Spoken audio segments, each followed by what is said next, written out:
Right. So you know how sometimes you get those documents that are their Yeah. history, but then they take a turn into like full-on conspiracy land? Right.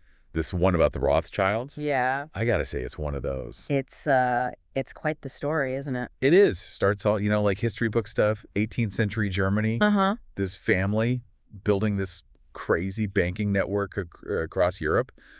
But then It takes that leap it takes a leap. into they control everything. Yeah, and that's where we got to be careful, right? Exactly. We got to figure out what's real and What's- what's What's speculation? yeah. So, okay, right. back it up. Let's start with just the basics. Sure. We know they were bankers, right? Yeah, they were a big deal in banking. But what made them different from any other bank? I think the key is when they were doing this. Okay. Late 1700s, early 1800s. Okay. Europe's a mess. Yeah. Wars, revolutions everywhere. Governments need cash. Desperate times. And the Rothschilds, they swooped in. Loan sharks to kings and Yeah. whatnot. More like venture capitalists for entire countries. Oh, interesting. So high risk, high reward. Exactly. And they were good at it. Give me an example. The Napoleonic Wars. Oh, yeah. The document talks about Nathan Rothschild. This is the one in London. Yeah, based in London financing, both sides of the war. Oh, whoa. Hold on. Funding both sides? How do you even make money doing that? Well, because no matter who wins, they get paid back. Oh, that's clever. Plus, it gives them information. Okay. Nathan Rothschild, this is the story everyone tells. He used his knowledge of the British victory at Waterloo to make a killing on the stock market. So, yeah, that's smart, I guess. It's more than smart, it's how the myth gets started. But is that really proof of a big conspiracy? That's what we're trying to figure out, right? Yeah. It was a different time, less rules. Yeah, Wild West finance, basically. Exactly. What matters for us is, did that kind of thinking? The leverage. Yeah, did that continue? As they got bigger and bigger. Because this document goes way beyond one stock market win. It claims they, created the whole central banking system. That's a big jump. Huge. We need to understand what central banks even are. Okay, so, they're the bank for all the other banks. Yeah. They control a country's money, interest rates, everything. Just powerful stuff. The document's argument is the Rothschilds with their early banking networks. Yeah. They set the stage for all that. So are they saying the Rothschilds, secretly control the Federal Reserve? That's what the document implies. Hmm.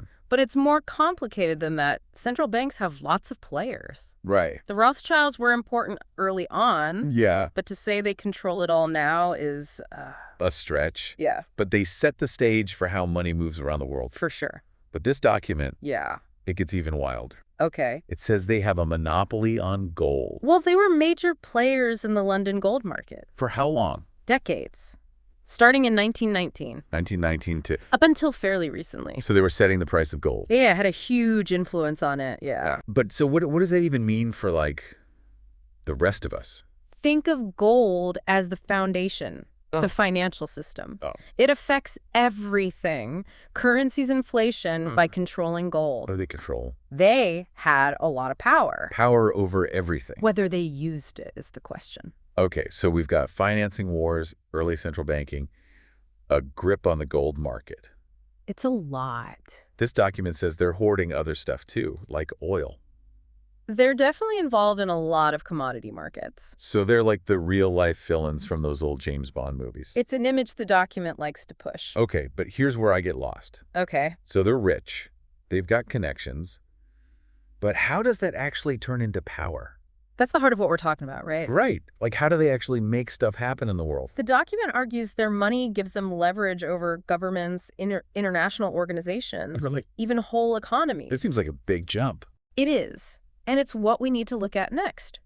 The document goes into their influence on groups like the IMF, the World Bank. Those are the ones who give out loans to countries. Exactly. And often tell those countries what to do with their economies. Right. So is the document saying they control those too? It's more about influence than control. Okay, so it's less about direct control and more about using their money to make the world work the way they want it to. To shape events. Right.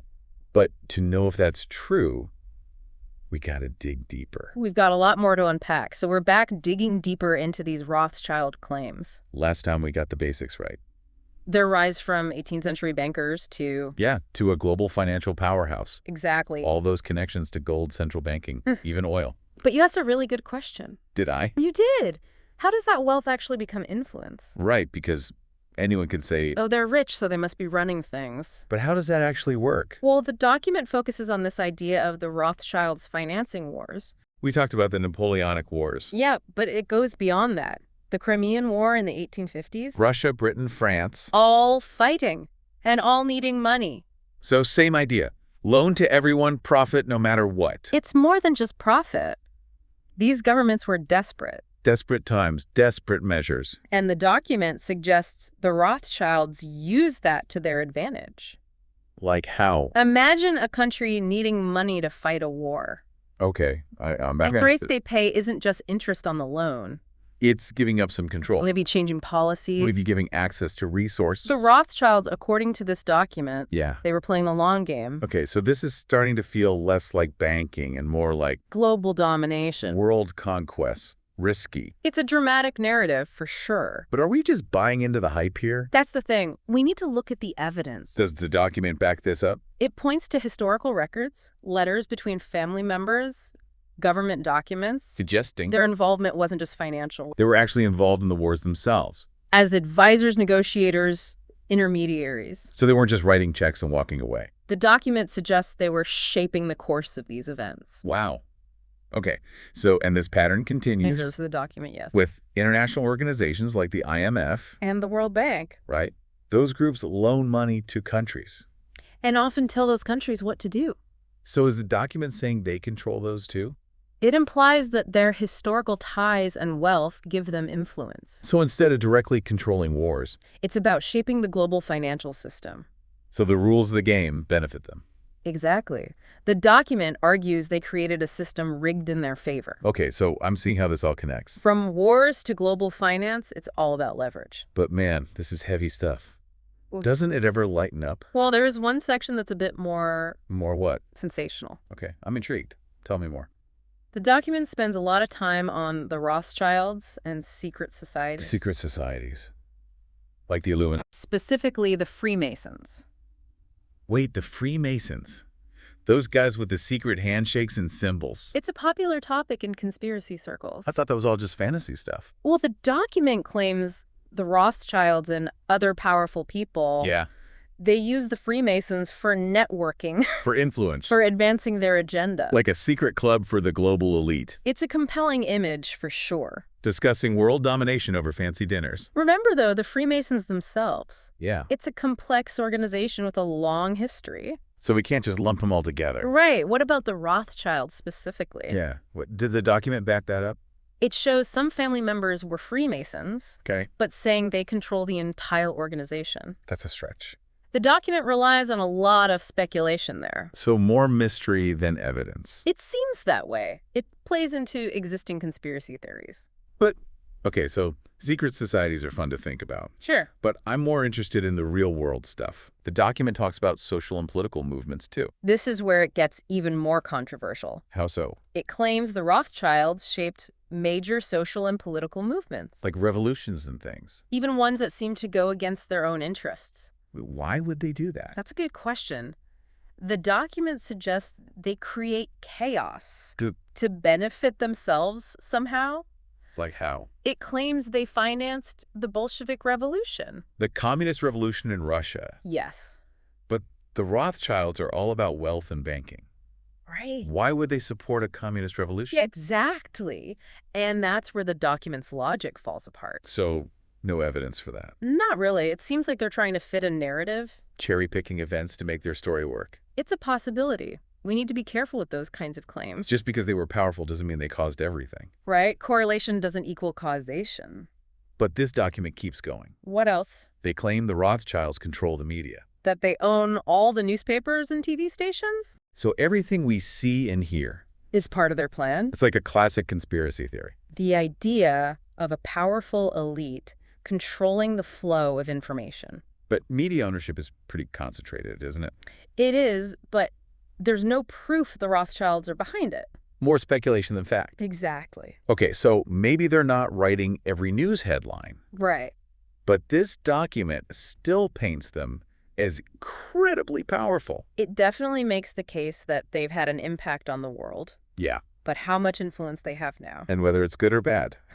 That's still up for debate. And that's what we need to figure out next. We need to separate what's plausible from what's pure speculation. Okay, so a lot to think about. There is. Need to digest all this before we get into the final part. It's been a lot to take in. All right, so final part of our Rothschild deep dive. It's been a journey. It has. From those early banking days These to... global manipulation claims. Yeah, and we saw how their financial moves, especially during war times. Could have given them an edge. But this document takes it further. Right? To shaping the systems themselves. Of global finance. To their advantage. And we talked about the wilder stuff. Secret society's media control. But I'm still stuck on, how does wealth actually become power? It's a good question. Is it as simple as money equals influence? It's more than that. This document, Yeah. even with its out there claims, it highlights something important. Okay. Concentrated wealth can lead to... The potential for influence. Exactly. So it's not just about having billions, it's about how you use it. Right. Building networks, securing access. So the document is really focusing on a bigger question. About systems of power. Financial or political. And how they can be influenced. Okay, so even if we forget about the Rothschilds for a second. The potential for abuse is still there. So how do we guard against that? What can we learn? I think it comes down to transparency and accountability. That's a good point. This document, even with its biases, Yeah. it shows us the importance of examining these systems. Who benefits? Who's really in control? Those are the questions we need to be asking. And that's something everyone can do. Exactly. It's easy to get lost in the big conspiracy theories. It is. But what we've learned here Is to be skeptical. informed skepticism, Don't take information at face value. especially when it comes to claims of, Vast unseen forces controlling everything. right? Look at the evidence. Think for yourself. And that's what this deep dive has been about. It really has given me a lot to think about. This Rothschild family, Their alleged influence. what it means for us. Yeah. Remember, though, the truth is usually more complicated than... They control everything. It's never that simple. The Rothschilds are just one part of a bigger puzzle. A very complex puzzle. Exactly. Yeah. So stay curious, keep learning, and keep questioning the world. That's the best advice. Thanks for joining us on this deep dive into the world of the Rothschilds. It's been a pleasure.